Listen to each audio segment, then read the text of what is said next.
these latches and locks can sometimes be a little confusing. How do you know if they are open or closed? So I'll show you a little trick.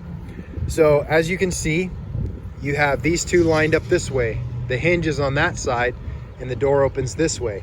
So if this is parallel to the edge of the door and this is parallel, then everything is locked. If we want to open it, we turn it perpendicular,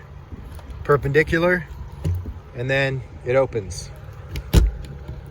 Parallel, parallel, locked. Same thing over here. The hinge is up here, the door opens this way. These are all lined up. Parallel is locked, perpendicular is open. And sometimes you want to make sure you have this key in the right way. Here you go. Perpendicular, open.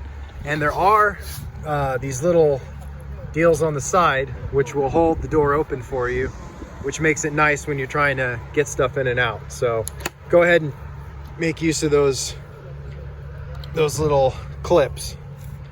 Parallel, parallel, parallel. We're all locked. So you can easily come around the vehicle and just check. Parallel, parallel, locked.